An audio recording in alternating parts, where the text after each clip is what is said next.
नमो नमः। मम नाम राहुलः। अभी हम द्वितीय कक्षा के तरफ चलते हैं। हमने 4 नीति शतक के बारे में कुछ चर्चाएं की थी। 4 श्लोक तक हमने पढ़े थे। आज हम पंचम श्लोक से प्रारंभ करते हैं। पंचम श्लोक इस प्रकार है।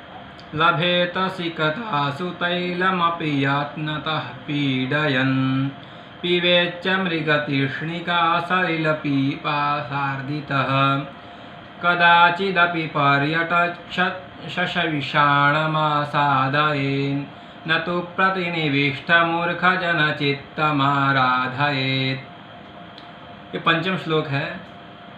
यहाँ कवि ही दुराग्रही मूर्ख जन विषय कथयति। जो मूर्ख हैं उनके विषय में भर्तृहरि जी कह रहे हैं।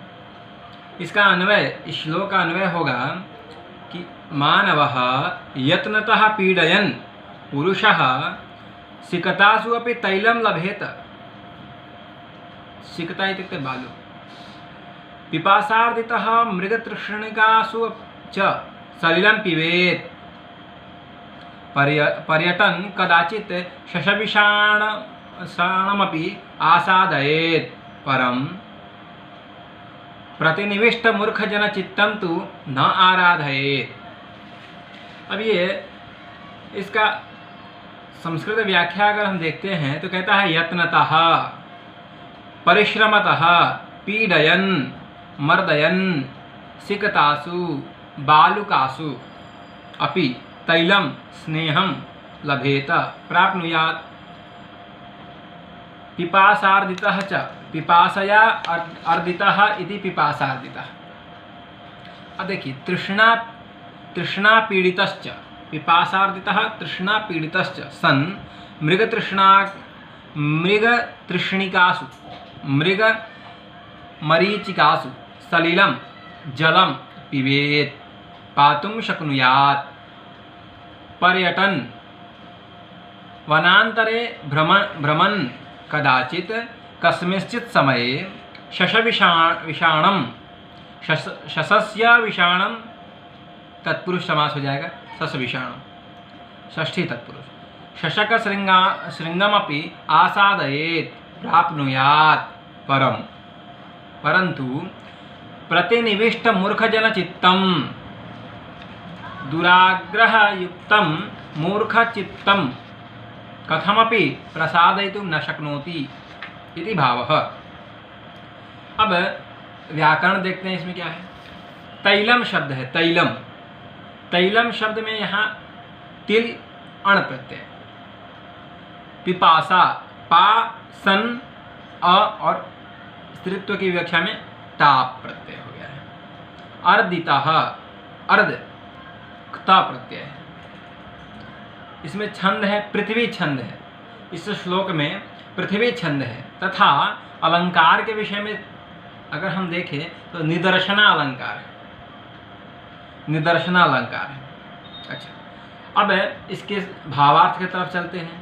कहता है जो बालू होते हैं, बालू से तेल निकालना, मृग तृष्णा से प्यास बुझाना, खरगोश के सिंग प्राप्त करना सर्वथा असंभव है। ये नहीं होते हैं। बालू से कभी भी, सिकता से कभी तेल की नहीं निकल सकते हैं, हम कितने भी प्रयत्न करें।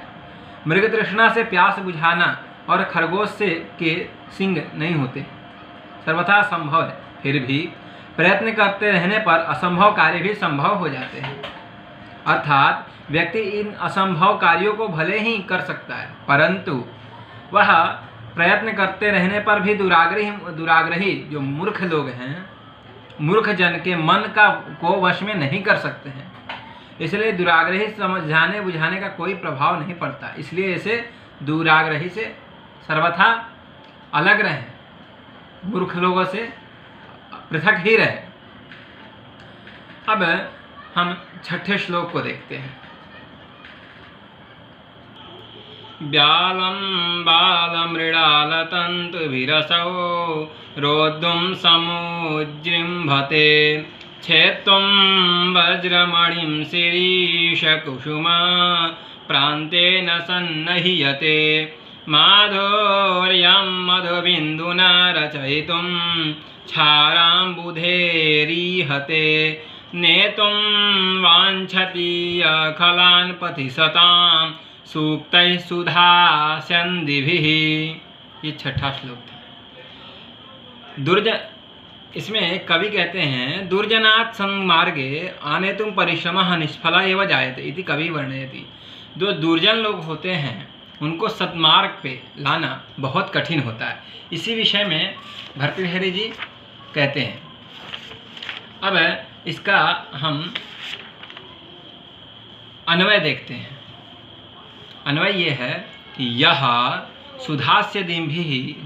सुधास्यन्दिभिः सूक्तैः खलान् सतां पथि नेतुं वाञ्छति असौ बालमृणालतन्तुभिः व्यालं रोद्धुं समुजृम्भते तथा वज्रमणिं शिरीषकुसुमप्रान्तेन छेतुं सन्नह्यते तथा क्षाराम्बुधैः मधुबिन्दुना माधुर्यं रचयितुम् ईहते। अत्र ईहते इति क्रियापदम्। अब संस्कृत व्याख्या देखते हैं इसकी। यह पुरुषः सुधास्यन्दिभिः सुधां स्यन्दतीति तत् शीलानि सुधास्यन्दिनी तैः पीयूषवर्षिभिः सूक्तैः शुभाषितैः खलान् इत्युक्ते दुर्जनान् सताम् इत्युक्ते सज्जनानां पथि मार्गे नेतुं प्रापयितुं वाञ्छति अभिलषति असौ तथा भूतः पुरुषः बालतृणातन्तुभिः बालस्य मृणालस्य तन्तवः तैः सुकुमारविशुपुत्रैः व्यालं दुष्टगजं रोद्धुं बद्धुं समुजृम्भते कृतप्रयत्नो भवति शिरीषकुसुमप्रान्तेन शिरीषस्य कुसुमं शिरीषकुसुमं तस्य प्रान्तं तेन तत्पुरुषः तत्पुरुषसमासः शिरीषपुष्पस्य अग्रभागे वज्रमणिं हीरकं छेत्तुं भेत्तुं सन्नह्यति सम्यक् यतते मधुबिन्दुना मधुनः बिन्दुः तेन इति तत्पुरुषसमासः। मक्षिक विप्रुषा क्षाराम्बुधेः क्षारश्चासौ अम्बुधिः तस्य कर्मधारय समासः। लवणाकरस्य माधुर्यं मधुरस्य भावः तत् माधुर्यं मधुरतां रचयितुं सम्पादयितुम् ईहते इच्छति इति भावः संस्कृत व्याख्या वर्तते। अब हम कुछ व्याकरण देखते हैं इसमें। शब्द है माधुर्यम मधुर श्यं प्रत्यय सन्नह्यते। द्वितीय शब्द है सन्नह्यते। सन्नह्यते जो शब्द है सम उपसर्ग पूर्वक नह लट है लट लगा सन्नह्यते। रोद्धुम रुद्ध धातु से तुमुन प्रत्यय रोद्धुम। अम्बुधि अम्बु धा और की प्रत्यय अम्बु धा और की। अब हम इस श्लोक में षष्ठ श्लोक में शार्दूल विक्रीडित छंद है। शार्दूल विक्रीडित अलंकार जैसे पंचम श्लोक में था निदर्शनालंकार तद्वत यहाँ भी निदर्शनालंकार है। अब हम इसके सरल अर्थ को देखते हैं। सरल अर्थ क्या है? भावार्थ। जो मनुष्य अमृत से सिक्त मधुर वचनों से दुर्जनों को सज्जनों के मार्ग पर ले जाना चाहता है, अमृत वचन से जो दुर्जन है उसको सन्मार्ग पे लाना चाहता है जो मनुष्य, वह कोमल कमलनाल के रेशों धागों के मदोन्मत्त हाथी के बांधने की चेष्टा करता है। मतलब कि कोई मदोन्मत्त हाथी है, उसको एक छोटे से धागे से बांधने की चेष्टा करता है। अगर कोई किसी दुर्जन को सन्मार्ग पे लाता है, तद्वत उसी प्रकार कठिन है। अति कोमल शिरीष के पुष्प के अग्रभाग से अति कठोर हीरे को बेधता है। शीर्ष के जो भाग हैं उससे हीरे को बेधना ये भी बहुत कठिन चीज़ है। जो हीरा होता है वो बहुत कठिन होता है। तथा एक बूंद शहद से खारे समुद्र को मीठा बनाना चाहता है। एक बूंद समुद्र अथाह समुद्र में एक बूंद मीठा शहद डाल करके चाहता है कि वह पूरे समुद्र को मीठा कर दे।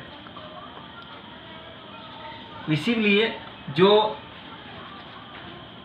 सज्जन है वो चाहते हैं कि दुर्जन को सन्मार्ग पे लाए। ये असंभव है। अब हम सप्तम श्लोक को देखते हैं। सप्तम श्लोक, स्वायत्तमेकांत गुणम विधात्रा वनिर्मितं छांदनमज्ञताया विशेषतः सर्वविदां समाजे विभूषणं मौनमपंडितानां। ये श्लोक है, सप्तम श्लोक है। अब विद्वत् समाजे मूर्खाणां मौनम हितकारं भवति इति कविः वर्णयति। अब विद्वानों की टोली बैठी है, वहाँ मूर्खों को चुप ही रहना अच्छा है। इसी प्रसंग में कवि श्लोक लिखते हैं। इसका अन्वय ऐसा होगा, विधात्रा अपंडितानां स्वायत्त एकांत गुणम मौनम अज्ञातायाः छादनम विनिर्मितं विशेषतः सर्वविदां समाजे विभूषणं भवति। विधात्रा, अत्र व्याख्या देखते हैं हम संस्कृत। तो विधात्रा ब्रह्मणा, अपंडितानां न पंडितः इति अपंडितः, तेषां अपंडितानां तेषां नहीं तत्पुरुष समास हो गया। मूर्खाणां स्वायत्तम स्वस्य आयत्तम स्वायत्तम आत्माधीनम न तो देश आपेक्षम एकांत गुणम अत्यंत हितकरम मौनम तूष्णीम भावम चुप रहना, अज्ञातायाः मूढ़तायाः छादनम इत्युक्ते आवरणम, विनिर्मितं रचितं विशेषतः विशेषाकारेण सर्वज्ञानां समाजे समूहे विभूषितम् आभूषणं भवति। अब हम इसमें थोड़ा व्याकरण देखते हैं। मौनम शब्द है, मौनम, इसमें मुनि अण प्रत्यय, छादनम छद णिच प्रत्यय, और णिच प्रत्यय के बाद में ल्युट प्रत्यय करते हैं, णिच ल्युट। सर्वविदाम सर्वविद क्विप अज्ञता अज्ञ तल स्त्रीत्व की व्याख्या में टाप प्रत्यय होगा। अब हम छंद के विषय में इस श्लोक में देखते हैं। तो उपजाति छंद है, हम उपजाति छंद से परिचित ही हैं। उपजाति छंद है, अलंकार तद्वत, पंचम श्लोक में भी वही अलंकार, षष्ठ श्लोक में भी वही, सप्तम श्लोक में भी वही अलंकार, इत्युक्ते निदर्शना अलंकार है। अब हम इसके सरल अर्थ को देखते हैं, हिंदी अर्थ को देखते हैं। तो इसका हिंदी अर्थ ऐसा होगा, विधाता ने मूर्खों का सदा अपने पास रहने वाला अत्यंत हितकारी तथा मूर्खता को ढकने वाला मौन रूपी गुण बताया है। मूर्ख लोगों के पास मौन ही सबसे बड़ा उसका गुण है। यदि मूर्ख विद्वत समाज में बोल दे तो इससे उसकी मूर्खता प्रकट हो जाएगी। अतः उसको चुप रहना ही श्रेष्ठतम है। अब कहते हैं, जो विशेष रूप से विद्वानों के समाज में उनकी सुशोभित करता है। मूर्ख लोगों का सबसे बड़ा गुण मौन है। यदि वो विद्वत समाज में सिर्फ मौन धारण कर ले तो लोग उसको पंडित मानेंगे, उसका गुण होगा। यदि वो बोल देगा तो उसकी विद्वता, उसकी सभी चीज प्रकट हो जाए कि वो मूर्ख है।